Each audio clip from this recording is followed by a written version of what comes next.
Good morning and welcome to week 26 of Major League Baseball's Power Rankings. This is the final Power Rankings of the 2019 regular season. So glad you could join us. Welcome. Well, the playoff field is set, but not all the matchups are set, thanks to the fact that St. Louis and Milwaukee are still duking it out for the National League Central, and that has been by far the most interesting division of this playoff series because there were so many teams in the mix, and they're still not finalized as far as who is where. The best weeks this week were both the Los Angeles Dodgers and the Minnesota Twins, going 6-0 in their final week to end the year on a very strong note. Two teams that are long since out of it, the Reds and Padres, finished with the worst weeks at 1-5. So let's go ahead and get into our power rankings to show you where all the teams rank to close out the season. This whole power rankings has been a lot of fun. I thoroughly enjoyed it, and I'm looking forward to doing some playoff coverage and off-season hot stove before next season's power rankings kick in. To give you one last reminder, because the subjective nature of ESPN and Major League Baseball's analysts doing their power rankings, I devised an objective measurement for all the teams.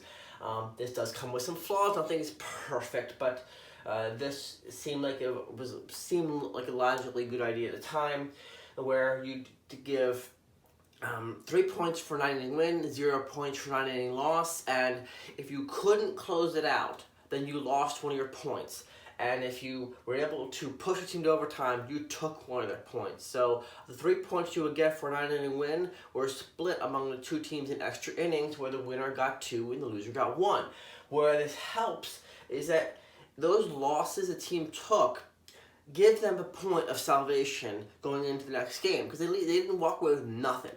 The problem there in that because Major League Baseball just gives you wins and losses, no tiebreakers or what have you, those points that you weren't getting for a win, that's 2 points, because you were getting 2 and not 3 points for an extra inning win, that hurt teams rising up to where the standings reflect them to be. So you had teams that were ranked lower in the standings, higher in the power rankings, because the point system was they were getting more points because of their overtime losses than the standings were reflecting, and teams that were winning those games weren't getting full credit for. So that was a fundamental flaw of the point system.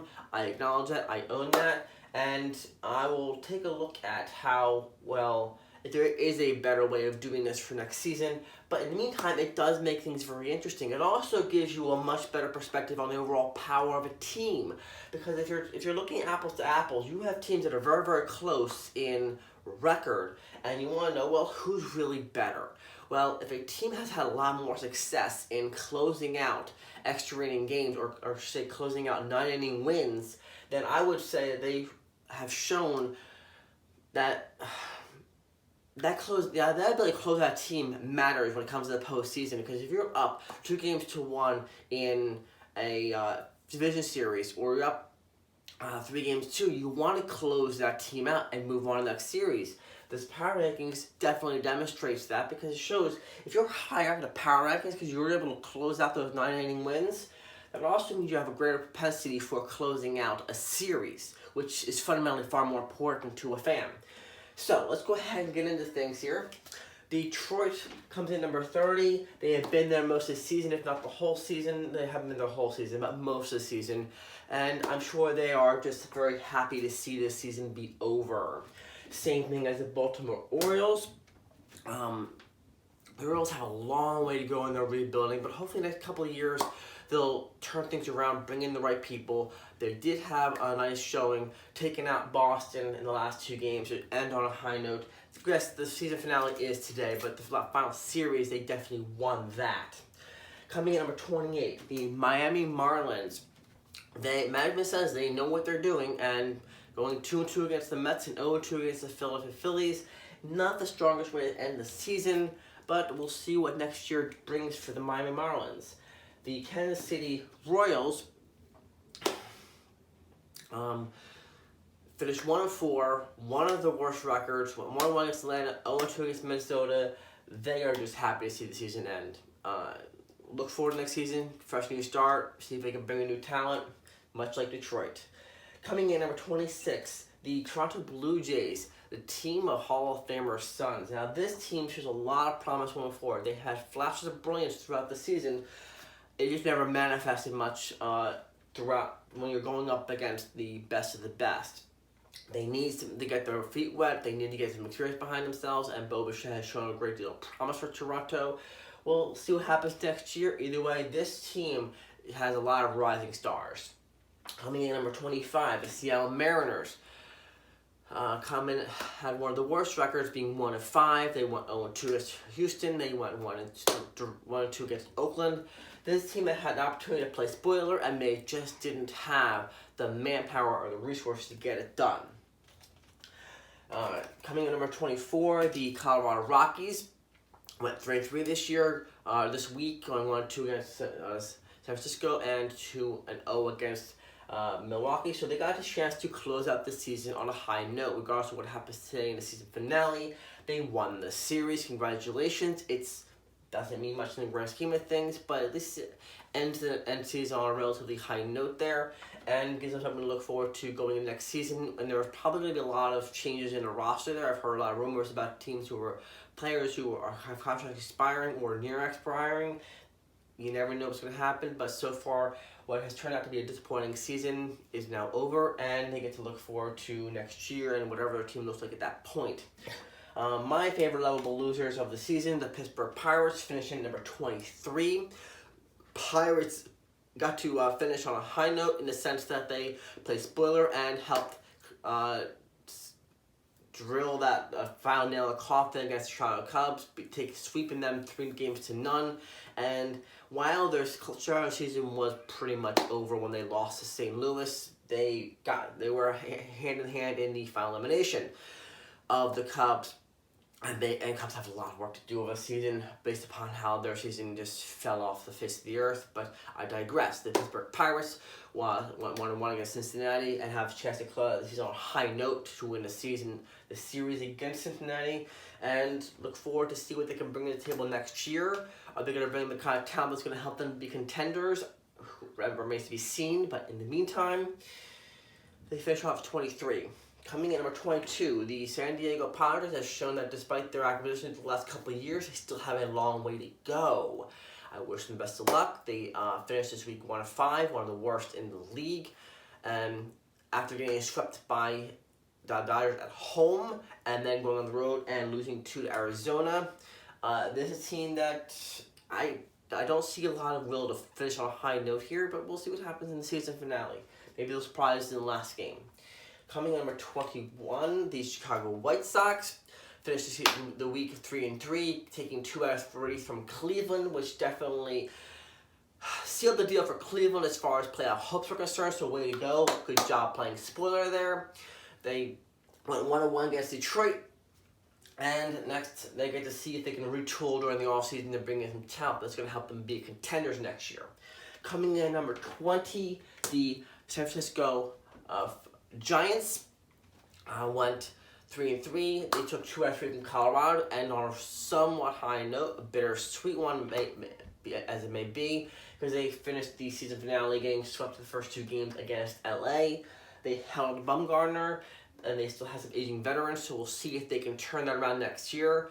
They had promise, and they felt they had promise at the trade deadline. It just never manifested itself, and at the end of the day, going into September, they were just too far out to really make that final push. So I think the executives were probably over-optimistic based on the fact that they went on a winning streak at the trade deadline and never really able to follow that up.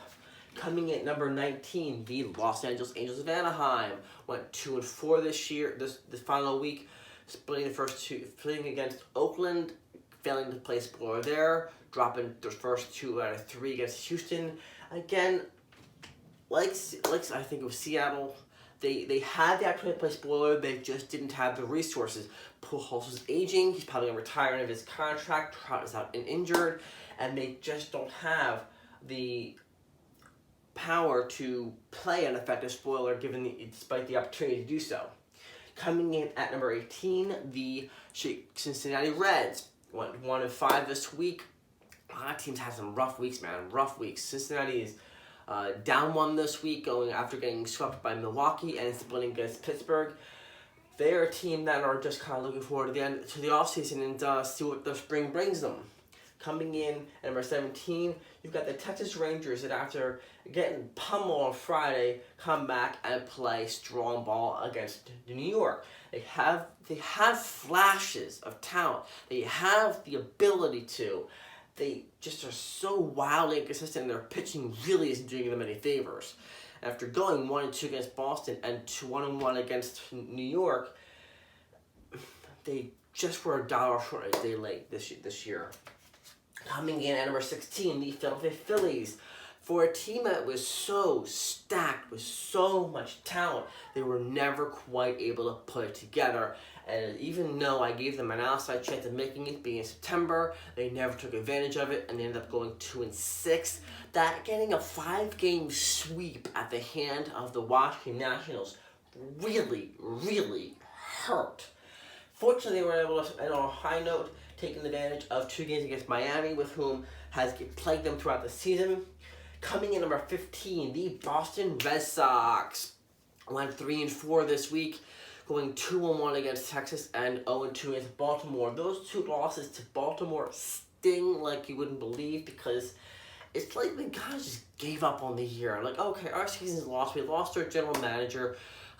We've had disappointing year. Mookie Betts may be on the trading block, and so it's like, okay, last week of the season against Baltimore, who even cares anymore, kind of thing. I think it's a poor attitude, but that the way they just lost 2 games against Baltimore, either Baltimore really stepped up and had a nice end of the year cap, or Boston just simply stopped caring, or could be a combination thereof.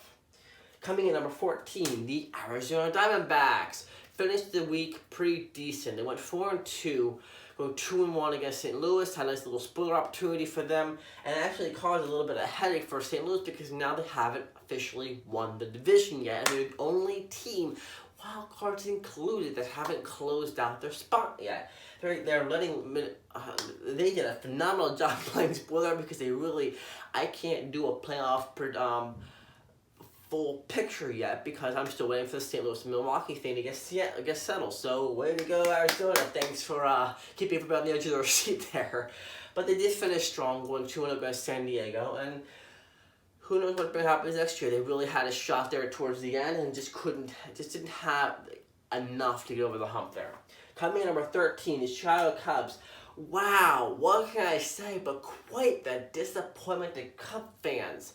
After getting swept by Pittsburgh and then they come back and say, okay, St. Louis, at home you embarrassed us and knocked us out of playoff contention, and so we're gonna go back and get you back in St. Louis. Since you're still fighting for the division, we're gonna make it hard on you. And they took the first 2, and like Arizona, they played a hand in playing that spoiler role and saying, hey, St. Louis, you're going to have to earn this puppy.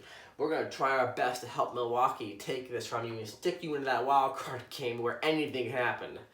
Coming in at number 12, the New York Mets finished this week 5-2. Had a very strong week after going 2-2 against Miami. Not the greatest highlight, comparing Miami, it's all the way down there.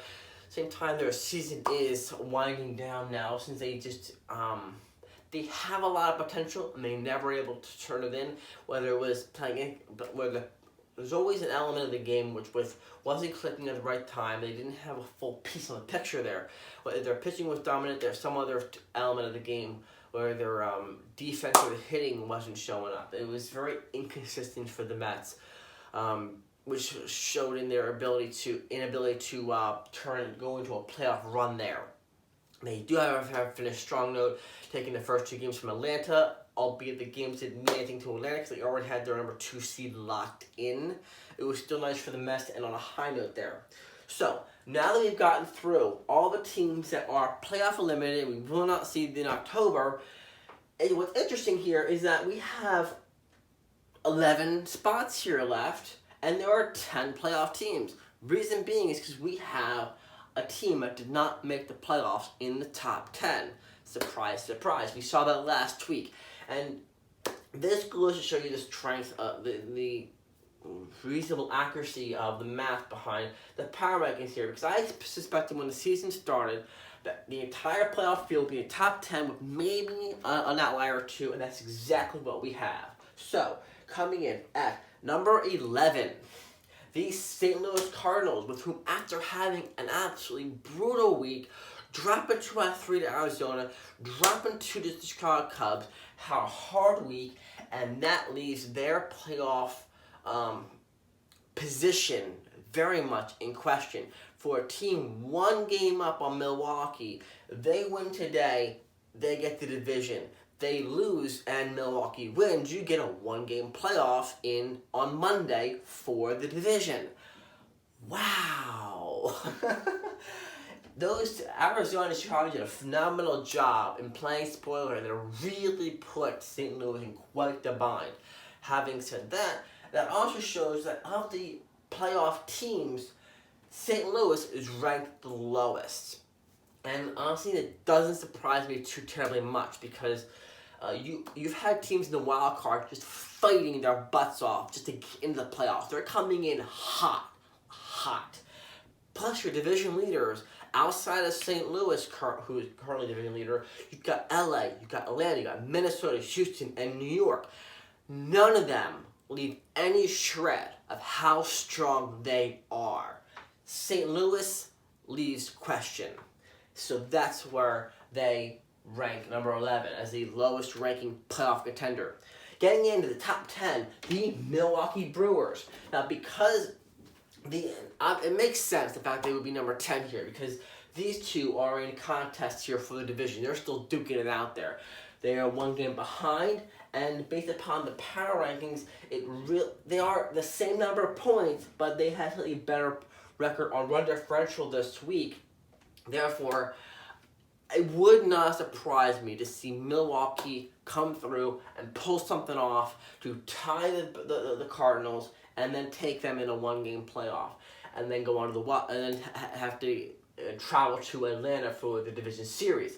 That would be a sweet, sweet reward for Milwaukee, how they've come through this week, and taking 3 from Cincinnati, despite the fact they dropped 2 to Colorado, which would have really helped them seal the deal there for the division.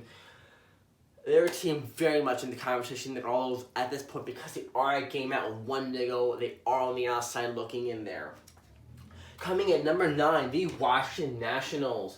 They are looking like they are the number 1 wild card team, and which they will be hosting the wild card team no matter who ends up going as the whoever loses out on the potential division, and they will be traveling to Washington, a 1-game playoff on Tuesday, I believe.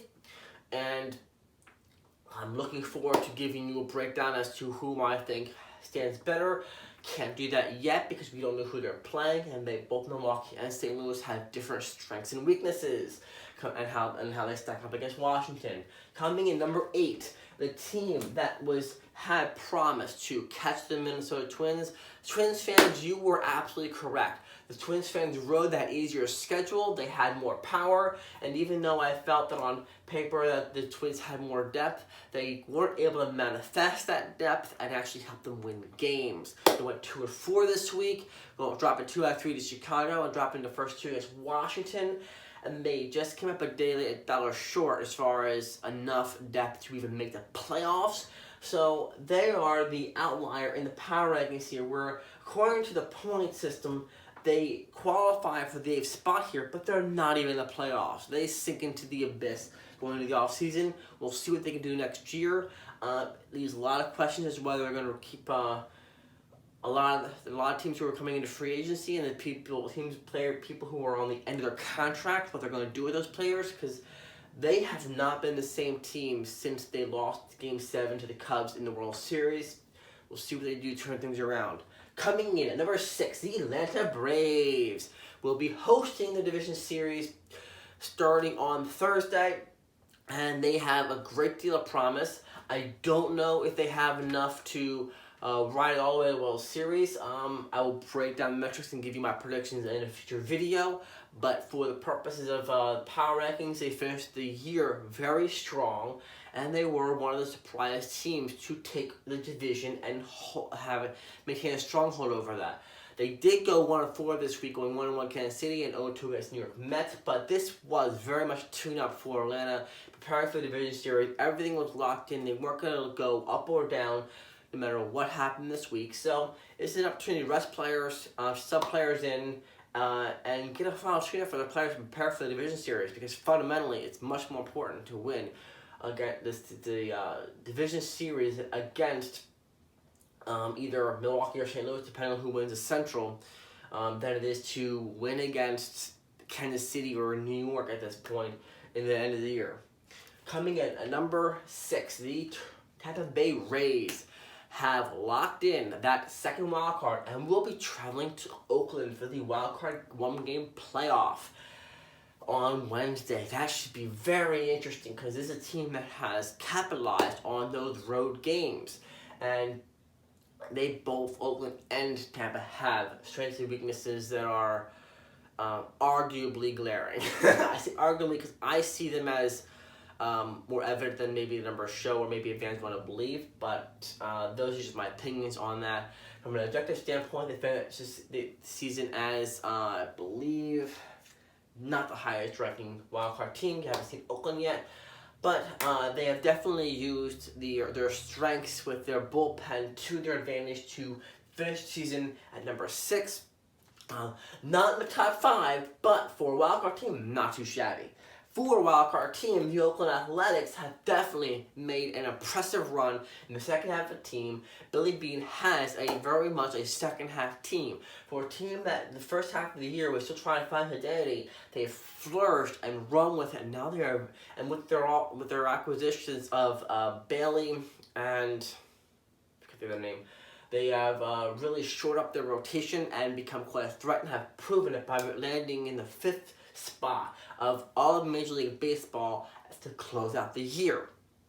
Coming in at number 4, the Minnesota Twins. I've heard a lot of news about how they are not the same team that has been historically plagued by the New York Yankees in the postseason play.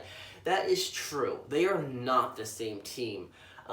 They are quite a slugging powerhouse. And while they start the division series in New York, this team is not the same team in history's past here. They don't leave. If they show up and New York doesn't, it's game over no matter where they play. Both teams have some very interesting and not necessarily obvious advantage or disadvantage going into that series. We'll cover that in the postseason coverage. In the meantime, Minnesota finishes the year strong in the sense that they had one of the best records in baseball, going 6-0, sweeping San Diego, sweeping the first 2 games against San Francisco. This is a team that is fired up and ready to go. They're ready to start on Friday the 4th in New York and try to change their history against the Yankees. Speaking of the Yankees, they finished the year at number 3. Despite the fact that they had very, very winnable games against Tampa and Texas, they have failed to show up. They got more injuries, and they struggled with their starting rotation, which is their biggest question mark going into this postseason. Paxton Luke comes out in the first inning with a potential injury on Friday. Severino does not show up on Saturday. It leaves a lot of Yankees fans worried about, hey, Minnesota just finished the week 6-0. They're ready for this. Are you? Fundamentally, the Yankees have tremendous depth. Is it going to show up in the division series? We will see on Friday. In the meantime, because they had an awful week, they fell out of the top spot. And coming number 2, the powerhouse Houston Astros, with which I find it kind of interesting. I read an article this week in which when they were trying to dissect the strengths and weaknesses of all the teams, this is the only one that analysts said, in order to find a weakness, you have to get kind of nitpicky. I mean, that says a lot about the strength of the Astros. And having said that, even though it will be a fun game to watch Oakland and Tampa Bay duke it out, when they go into Houston and they have to face Cole, Verlander, Greinke, and the like. I mean, that's 3 stars right there who are lights out Cy Young caliber pitchers. Their rotation is extremely stout. Their lineup is lethal. This is the division series between Houston and the wild card is probably the only of the 4 that screams David versus Goliath here. Honestly speaking, anything is possible when it comes to the postseason, but this is the greatest mismatch of all 4 division series right there, regardless of which team they get. Speaking of powerhouses, the LA Dodgers reclaim the #1 spot after having, like the Twins, the best week of all teams. 6-0. They went to finish off the year, go sweeping San Diego and going into San Francisco, their arch rivals, and taking the first 2 out of 3. They finished on an extremely strong note, and a final tune-up that says, hey, we've just been to the World Series twice and lost. We are here to fix that problem. We don't care if it's going to be New York, Minnesota, or Houston. We want this. We're hungry and we're fighting here for it. Which means that whomever wins that National League wild card between Washington and either St. Louis or Milwaukee are going to have their hands full in LA. Because you're going up against not just the #1 seed in the National League, you're also going up against the #1 team on the board. A team that ranks higher than the all-powerful Houston Astros, the highly deep New York Yankees, and the slugfest Minnesota Twins. I mean, that gives a lot of honors to the Los Angeles Dodgers, and fundamentally, over the course of the year, they've earned it. They really have earned that. So, this is where our final power rankings of the year. Let me know what you think about what I think. And I look forward to hearing all of your banter about sports and enjoying some commentary with you about how you think teams finished out. And I look forward to seeing you in the playoff coverage. Until then, enjoy our 3 p.m. Eastern Standard Time season finale closeout of the baseball season. And let's look forward to seeing you in our playoff coverage. Have a great Sunday. Enjoy the games. And if you just happen to come across this channel via YouTube or Google, please hit like and subscribe. It greatly helps us out. And thank you for watching. Have a great day.